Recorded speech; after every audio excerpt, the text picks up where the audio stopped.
going to be a fun one. Hi, Ryan. I watched the interview with Charlie Kirk. I watched the interview with Charlie Kirk and the Holy Post podcast. They're both linked down below because you didn't link the Charlie Kirk video. I wonder why. I don't recommend watching it. Yeah, this guy really needs to go to therapy. Probably most men in the church need to go to therapy.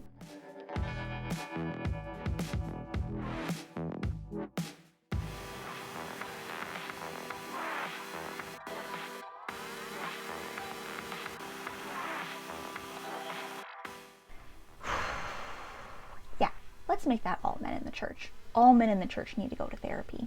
Yesterday. I think your video was completely on point in calling out the delusional and damaging ideas of this one-sided partisan relationship with the church, and also trying to cancel a Christian rapper whose greatest sin was, going to a rally with a pastor. Cancel culture has really gotten out of hand. I do want to talk about this delusional idea that only one party can now be truthful to the Christian faith, and that you can't call yourself a Christian unless you have the exact same beliefs that they have. This kind of video is real personal for me because I was raised with that mentality that you couldn't be a liberal and still be sincere about your faith. Like, you couldn't call yourself a Christian and still be a liberal. That was just nonsense. Oh, how the tides have turned. But that's a story for another time. That attitude may not be true amongst all Christians, but it's so common and pervasive that I don't feel comfortable supporting organizations or churches unless I've done a full-blown investigation and created a dossier on the organization to make sure that they're not espousing some sort of bigoted belief or a viewpoint that doesn't even align with the Bible. It's deeply disturbing that we have to do that level of research because so many of our brothers and sisters in Christ are acting in such a poor manner, especially Christian leaders.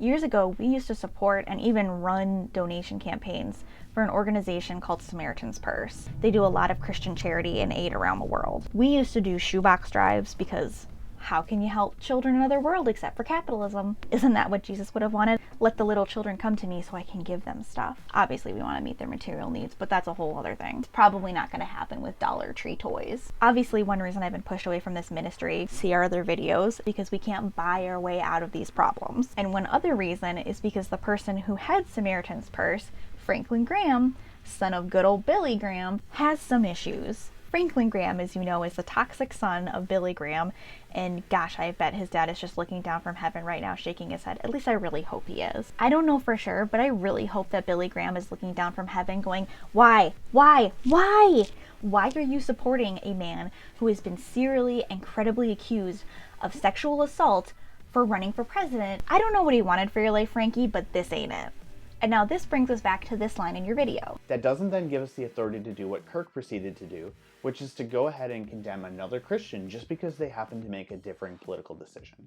Instead, we should have a good faith dialogue about why those decisions were different, all the while making sure that we respect the individual circumstance and unique calling that each of us has in our lives. It's so easy and tempting because no political party completely encompasses the views of the church to create a false equivalence between the modern Democratic and Republican parties, especially when we cherry pick these little examples from the Bible like the one in the early church to the Romans. Paul addresses both of these viewpoints by basically saying both sides are operating in good faith, so there's no reason to quarrel here. But you see, if you keep reading, there's more to that passage. Paul goes on from talking about vegetarianism and non-vegetarianism and the conflict between the early Christians. He goes on to say, do not be a stumbling block or obstacle in your brother's way.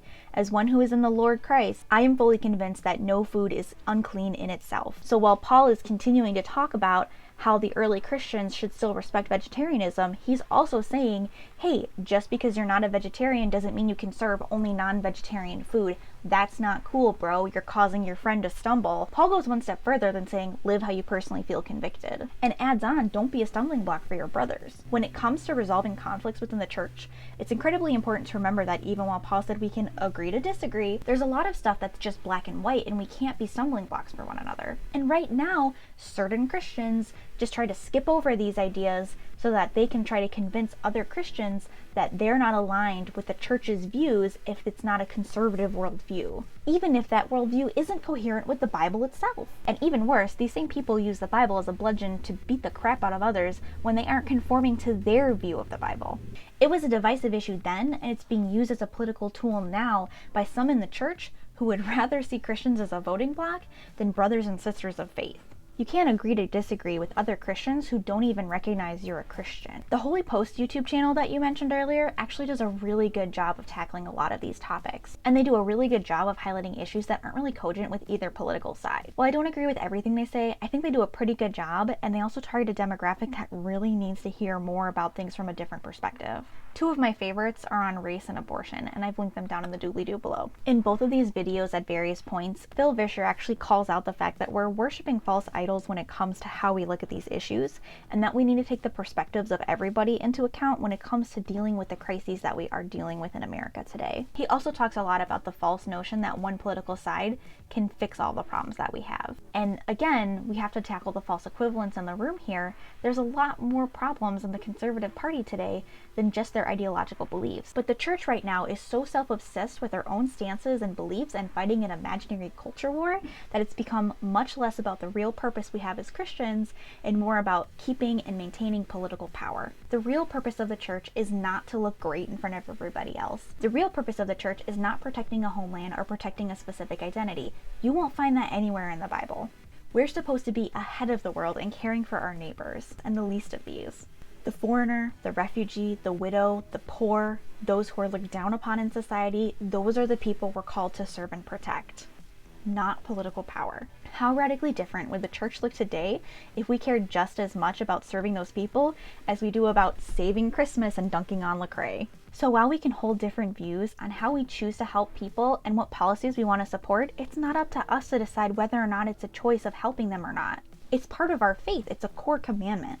Yet that's what's happening right now, and even worse, you get slapped in the face by the church if you say, hey, wait, we've got the wrong focus and mission here, guys. So TLDR for anyone who's still watching, the current Christian church is much more about political power than it is about showing compassion, and that needs to change. It's being driven by a singular, all-encompassing viewpoint that Christians are supposed to abide by while ignoring a lot of the things that we were commanded to do in the first place. It's our job and moral responsibility and the second greatest commandment to love our neighbors. Our black neighbors, our gay neighbors, our trans neighbors, our poor neighbors, and our downtrodden neighbors. Our neighbors from every ethnicity and every background. Our neighbors who come from other countries and ones who were born here.